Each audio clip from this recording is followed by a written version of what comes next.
Amerika Davlat Majlisi qarmog'ida yangidan tashkil qilingan Amerika-Xitoy strategik raqobat favqulodda komiteti Uyg'ur diyoridagi lager shohidlari va munosabatli mutaxassislarni taklif qilish orqali 3 soatlik maxsus guvohlik berish yig'ini chaqirdi. Uyg'ur diyoridagi lager shohidlaridan Gulbar Xotivaji va Qalbinur Sidiq so'zga chiqib, o'z kechirmishlaridan qisqacha guvohlik berdi. Tarjimonning yordamida bayon qilingan ahvollardan lagerda ko'rgan vahshiyliklar, jumladan ro'yi va jismoniy qiynashlar, yemak-ichmakdan qiynash, noma'lum dorilar, jinsiy xo'rliq va tajovuz qilmishlari, siyosiy mini yuvish faoliyatlari, til va diniy e'tiqodni yo'qotish harakatlari, tarbiyalash markazi deb ataladigan bu o'rinlarning turmalardan qattiq boshqariladigan muassasalar ekanligi qatorliqlar majlis ahlining yurak bag'rida azdi. Lager shohidlaridan keyin mutaxassislar qatorida Amerika Xalqaro diniy e'tiqod erkinligi komitetining raisi Nuri Turkal, Kommunizm qurbonlari xotira fondining tadqiqotchisi doktor Adrian Zens qatorliqlar so'z qildi.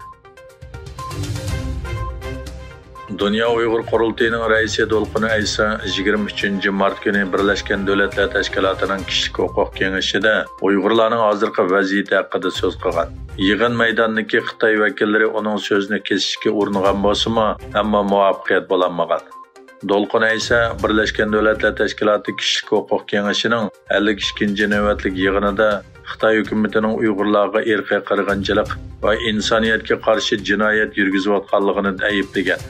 Yig'in maydonidagi Xitoy vakillari Dolqun Aysaning so'zini kesib, uning hukumatsiz organning vakili emas, balki Xitoyga qarshi bo'lgunchi unsur ekanligini jar selib, yig'in raisidan uning so'z huquqini elib o'tishni talab qilgan.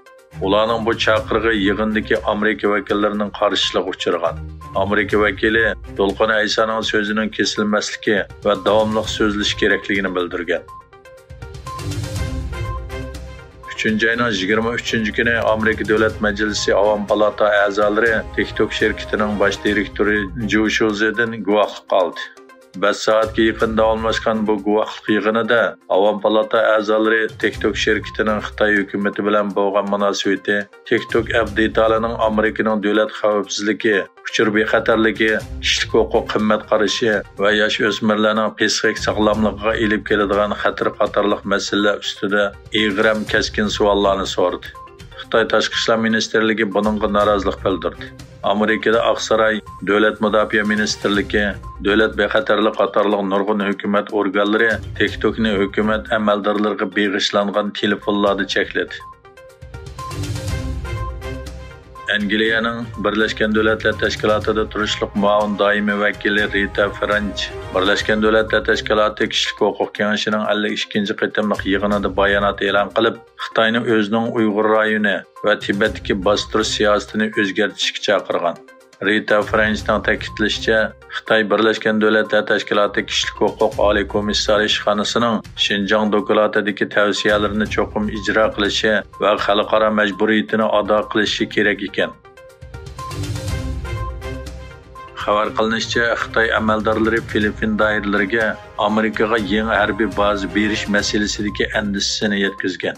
Bu masala Xitoy bilan Filippin vakillar o'makining Janubiy dengizdagi eglik huquqi majralarini hal qilish sifatida o'tirg'i chiqqan. Xitoy taraf Filippin Janubiy dengiz va Tayvanga hukmronlik qiladigan Lozin orolida Amerikaga qo'shimcha harbiy baza berishning bu rayonga tahdid olib keladiganligini aytgan.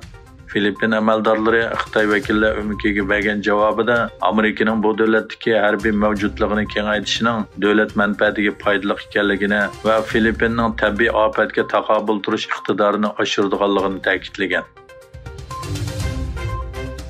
İsrailiyadagi Tinchlik hozir harakati nomli ommaviy tashkilot Benyamin Netanyahu boshchiligidagi Isroiliya hukumatining ishg'ol qilingan Yordan daryosining g'arbiy qirg'og'i va Yerusalimdagi o'ltiraq rayonlarda 1029 yangi uy silishga xaridor chaqirganligini e'lon qildi.